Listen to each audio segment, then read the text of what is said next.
Good morning students. कल हमने आपको विलेन चैप्टर की विलेन के प्रकार, विलेन की परिभाषा, ये सब सही बताई थी। विलेन कितने प्रकार का होता है, विलेन की सांता की डेफिनेशन दी थी, नॉर्मलता, मोलरता, एवरीबडी, ये सब। देन अब आगे आप देखते हैं कि इनसे संबंधित प्रॉब्लम्स के बारे में। Problems number 1, 20.6 gram sodium bromide को 500 ml जल में घोला गया, प्राप्त विलेन की मोलरता क्या होगी। क्या कह रहा है, 20.6 ग्राम सोडियम ब्रोमाइड को 500 ml जल में घोला गया, प्राप्त विलेन की मोलरता क्या होगी। तो देखिए बच्चों, विलेन की मात्रा स्मॉल डब्ल्यू दी गई है 20.6 ग्राम, आयतन को दिया गया है 500 ml, ठीक है ना, वॉल्यूम है 500 ml।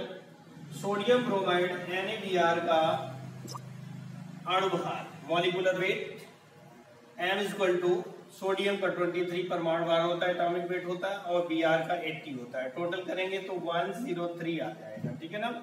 मॉलिक्यूलर वेट कितना आ गया, 103, और आपको मोलरता फाइंड करनी है।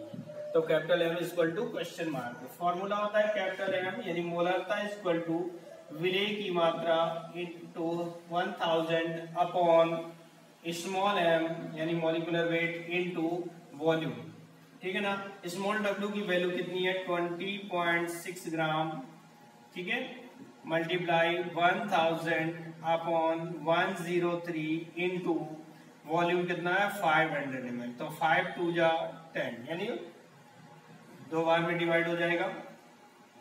103 1 जा और ये 2 बार में डिवाइड होगा, पॉइंट के लिए पॉइंट लगे, यानी 103 दूनी 206 हो जाएंगे। 2 2 जा 4, पॉइंट के 4 मोल प्रति लीटर। ये पहली प्रॉब्लम सॉल्व हो गई। आई बात समझ में।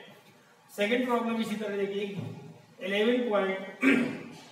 11.7 ग्राम सोडियम क्लोराइड को 500 ml जल में घोला गया, प्राप्त विलेय की मोलरता क्या होगी।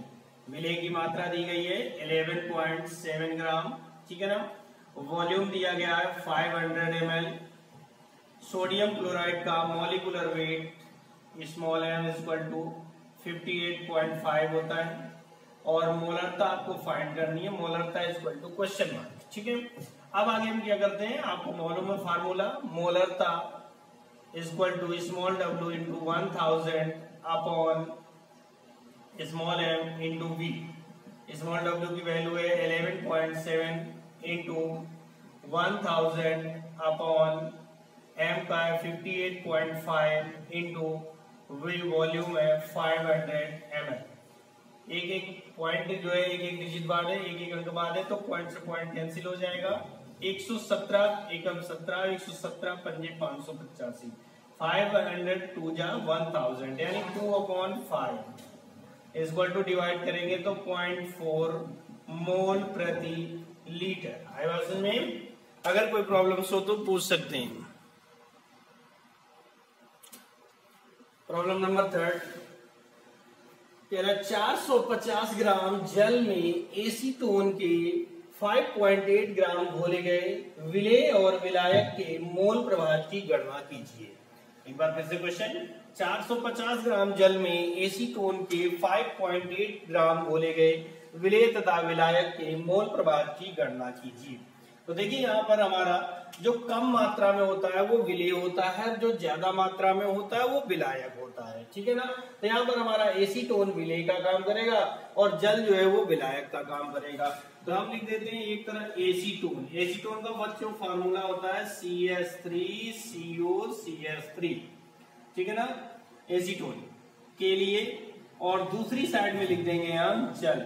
जल का फार्मूला आपको मालूम है H2O के लिए, ठीक है ना।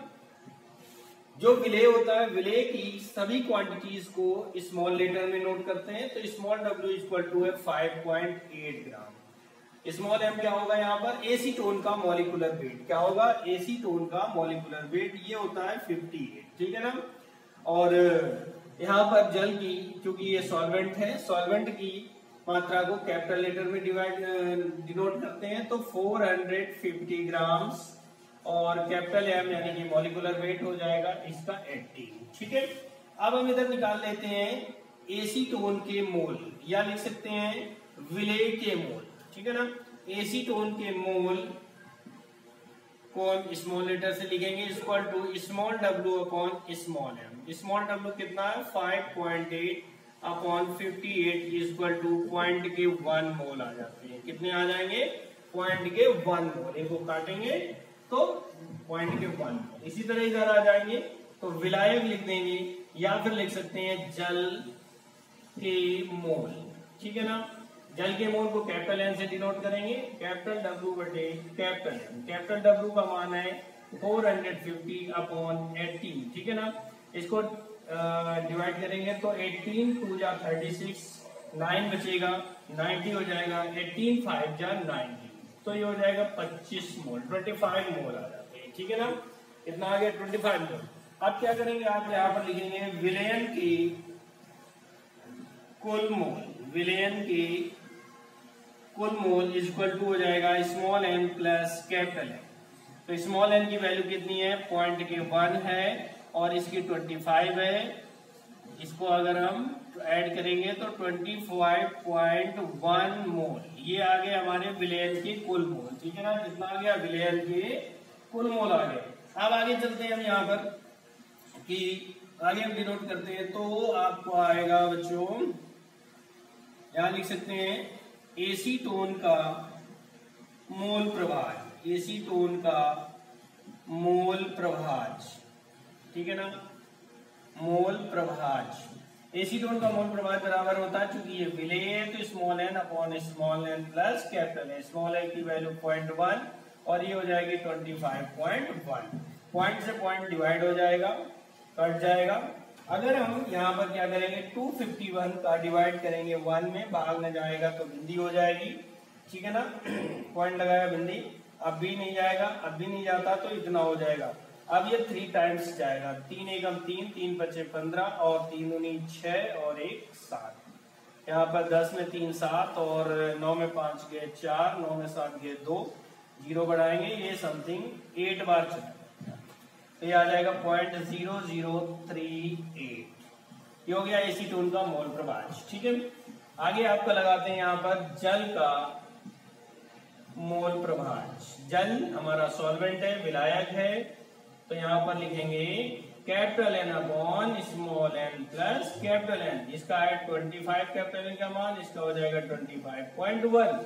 नीचे 0.1 है, एक पॉइंट है तो पॉइंट हटाएंगे, ऊपर 0 बढ़ जाएगा। अब अगर आप 251 का डिवाइड करेंगे 250 में तो भाग नहीं जाएगा, पॉइंट लगेगा, 0 बढ़ेगा। अब समथिंग 9 बार चला जाएगा। ठीक है ना।